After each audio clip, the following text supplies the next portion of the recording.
Bem-vindos de volta, como é que vocês estão? Eu estou bem também.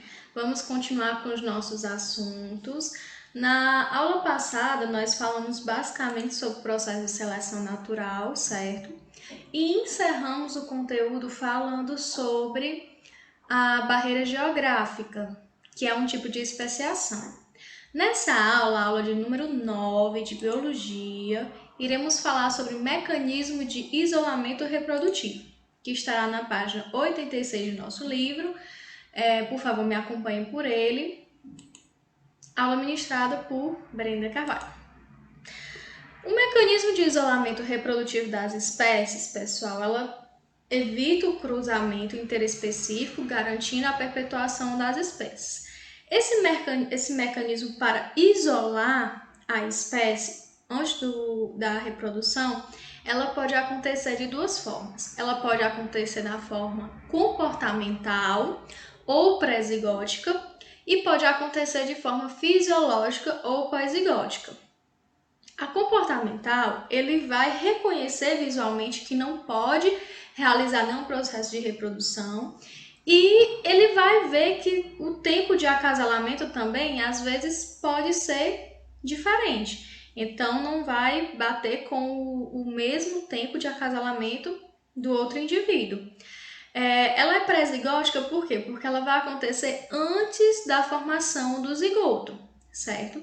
Já a fisiológica ou pós-zigótica, ela vai ver que tem diferenças anatômicas no aparelho reprodutor, ou vai ter uma incapacidade do espermatozoide de fecundar o óvulo do outro indivíduo, certo? Ela é pós-zigótica porque vai acontecer também, às vezes, após a formação do zigoto, e se acontecer após a formação do zigoto, ele pode ter a mortalidade logo em seguida, ou pode ter uma esterilidade do híbrido. Nós temos um exemplo lá no nosso livro, representado lá, de um híbrido causado por causa dessa reprodução entre espécies distintas. Trouxe uma charge para vocês que vem falar um pouco sobre esse processo evolutivo, só para quebrar o gelo um pouco. Darwin, se os peixes evoluem, por que eles sempre caem na mesma armadilha? Aí Darwin responde, me pergunta a mesma coisa sobre os humanos. Vamos falar um pouco sobre evolução e sistemática, pessoal. A sistemática, ela vai ser a área da biologia que vai tentar compreender a história evolutiva das espécies de seres vivos. O que é essa história evolutiva das espécies de seres vivos? A gente chama de filogenia. A filogenia, ela só vai ser formada, só pode ser construída com base em características que são compartilhadas entre os organismos, entre os indivíduos. Características que são comuns entre uns e outros. Para fazermos esse estudo da filogenia, nós utilizamos normalmente cladogramas. E os que a gente mais utiliza também são os enraizados, os cladogramas enraizados, que são essas árvores que são vistas aqui no nosso livro de biologia. A nomenclatura lá está utilizada como árvore, certo? Podemos chamar também de cladogramas. Esse cladograma, pessoal, a primeira parte que a gente tem que fazer na hora de montar é definir a raiz. Como é que a gente vai definir a raiz e como é que a gente vai formar um cladograma? Para formar um cladograma, a gente sempre tem que estar comparando um organismo com o outro, certo? Comparando as características semelhantes às características distintas e formar esse cladograma a partir dessas características, certo? Além disso, a gente tem que determinar um ancestral, certo? Nós temos que determinar um organismo que tenha características primitivas, que a partir dele foi que se originou outros organismos com características algumas semelhantes e outras características que evoluíram a partir desse ancestral comum, certo? Quais são as outras partes do cladograma? Nós temos a raiz, nós temos os ramos, nós temos os nós e nós temos os terminais. Quero mostrar bem aqui para vocês, é mais fácil eu mostrar aqui, certo? Nós temos os ramos, aqui na imagem representado por 2 ramos. Nós temos a raiz do cladograma, que é a parte inicial. No cladograma, nós temos grupos irmãos, que são grupos que têm características bem semelhantes. Nós temos aqui a presença de nós. O que são esses nós? Esses nós são o ancestral em comum. O ancestral comum que X tem, que A tem, que B tem, C e D tem, sabe? Por exemplo, aqui nós temos, por exemplo, um macaco. Então, esse é o nó do cladograma, onde A, B, C e D tem como ancestral comum ele. Entenderam? Por que nós devemos classificar? Trouxe uma charge mostrando por que é interessante a classificação. Classificação dos animais em geral, classificação dos vegetais. Por que é importante a classificação? Com a biodiversidade enorme, classificar e dar nome às espécies torna-se essencial para facilitar os estudos da mesma. Aqui nós temos uma árvore filogenética dos animais que mostra perfeitamente como é que aconteceu o nosso processo evolutivo, né? Nós temos aí o compartilhamento de um nó, que seriam dos ancestrais protistas, e a partir daí todos os provenientes desse ancestral comum, que seriam os seus ramos, né? Nesses seus ramos. Extinção de espécies. A extinção ela pode ser definida como o desaparecimento de todos os indivíduos de uma espécie no planeta. Dizemos que uma espécie está extinta quando ela não existe mais nenhum indivíduo presente no planeta. Esse processo, apesar de trágico, é bastante comum no processo evolutivo nosso. Para destacar ainda que todas as espécies, sem exceção, acabam caminhando em direção à extinção. E aí a gente vai relembrar aquela parte do nosso conteúdo do mês passado, que a gente estava falando sobre os passos que a gente acaba por reconhecer que estamos seguindo para a 6ª grande extinção em massa, certo? Nós temos que ver que somos um tipo de espécie que nós estamos caminhando para uma futura extinção. A extinção ela pode se dividir de 2 formas. Ela pode ser uma extinção da espécie e ela pode ser uma extinção em massa. Extinção da espécie é quando é extinta apenas uma espécie entre várias aqui na Terra. Nós podemos também considerar uma espécie extinta quando apresenta poucos componentes dessa espécie e aí não consegue garantir a continuação da espécie, por terem poucos, sabe? A extinção em massa é quando acontece a extinção de um número elevadíssimo de espécies, num curto período de tempo, certo? Nós podemos comentar sobre o do período Cretáceo, que foi a extinção dos dinossauros, certo? Aí eu trouxe para vocês um exemplo de uma espécie que ela foi extinta por causa do homem, né? Por causa do uso exacerbado que o homem teve na alimentação, caça desse tipo de peixe. Ele entrou em extinção. Evidências da evolução biológica. Nós conseguimos evidenciar a evolução biológica por meio de vários fatores.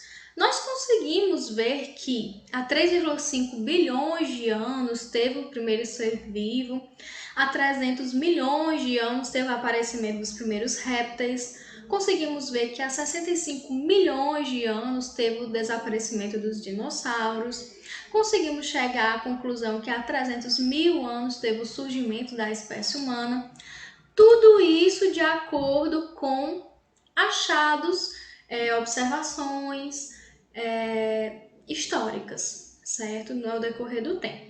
Se a gente fosse contar a história da Terra em 24 horas, nós iríamos ver que ocorreram diversos acontecimentos durante esse período de tempo. Vamos lá dar uma olhadinha. À meia-noite teve a formação da Terra, certo? Entre meia-noite e 3 horas da manhã teve o bombardeamento dos meteoros. Às 4 horas da manhã teve o surgimento, a origem da vida, a primeira forma de vida. Às 5h36 apareceram os fósseis mais antigos, datados, certo? Podemos ver outras coisas, a formação de algas, reprodução sexual, o surgimento. Vimos também que entre 8h48 até 11h58 da noite teve a formação dos mamíferos, dinossauros, os humanos, entre outras coisas. Claro, pessoal, que esse relógio que a gente fala não é que aconteceu tudo isso em 24 horas, não. A gente só tá falando que se fosse um resumo, assim, dos horários, claro, numa escala de milhares e milhares de anos, teria acontecido dessa forma, certo? A evolução acontece sim. Como é que a gente consegue comprovar que essa evolução acontece? Primeiramente, o registro fóssil. O que são fósseis, pessoal? Fósseis, eles são restos ou vestígios de organismos, de indivíduos que estavam presentes há milhares e milhares de anos, certo? Esses fósseis, esses restos, esses vestígios, eles ficam normalmente armazenados em rochas, certo?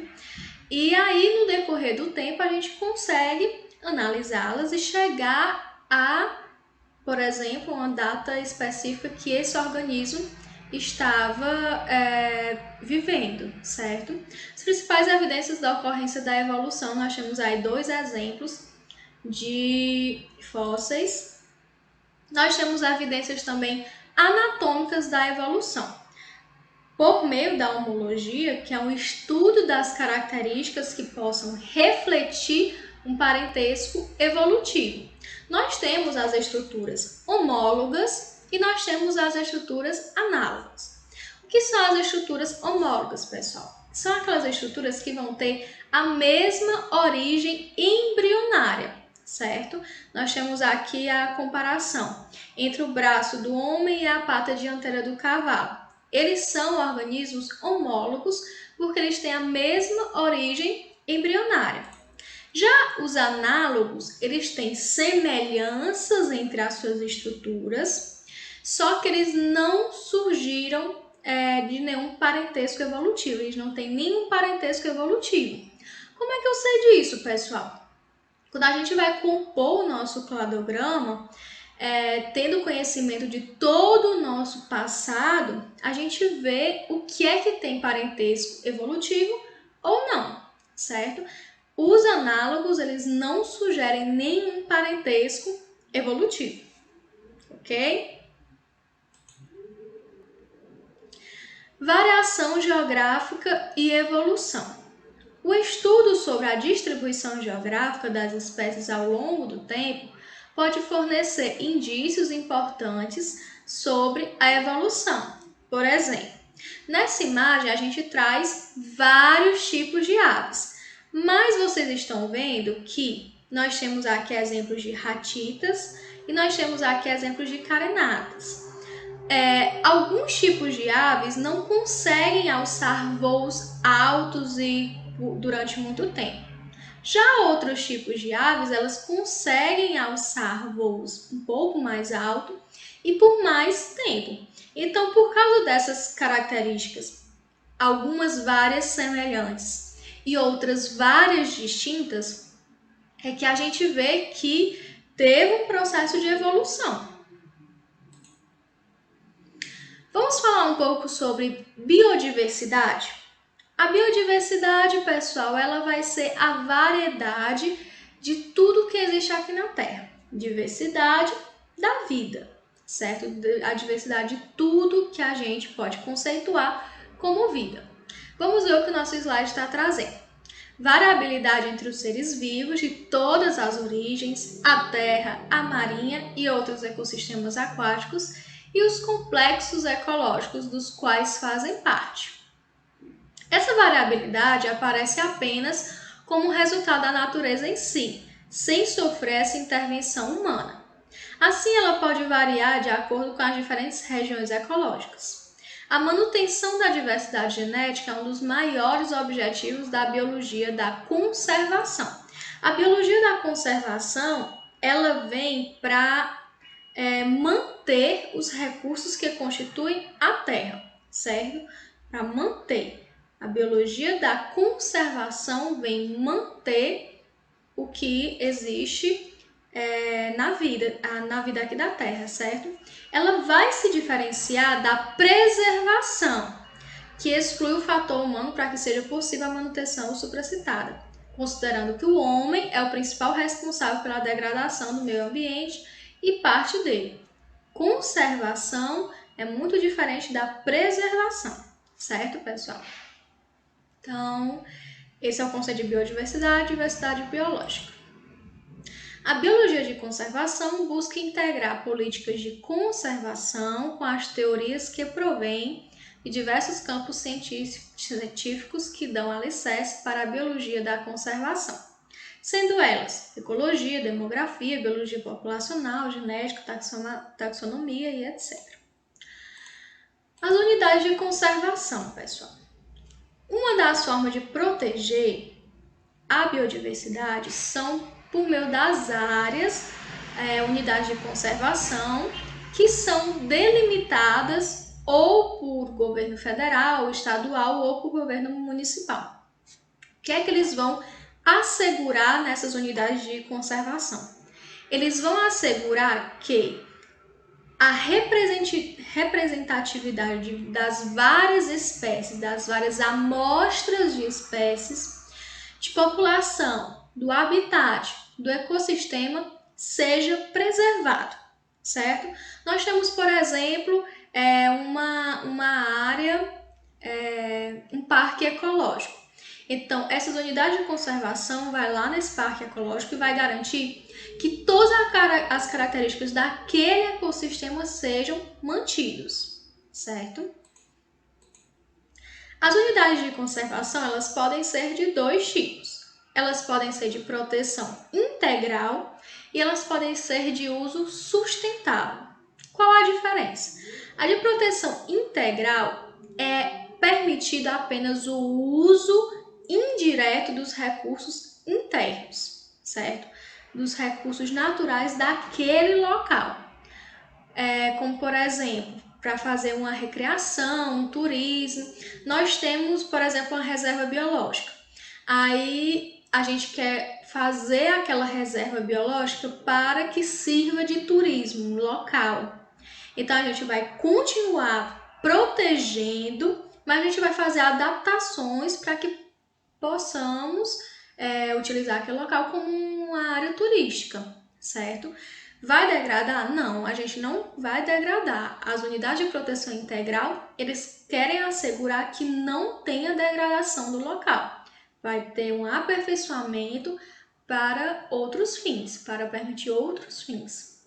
As unidades de uso sustentável, pessoal, ela vai diferenciar das de proteção integral, porque para que mantenham o equilíbrio do meio, eles vão permitir a presença de moradores naquele local, certo? Nós podemos citar um exemplo disso, de unidade de uso sustentável, quando a gente vai falar sobre os índios, certo?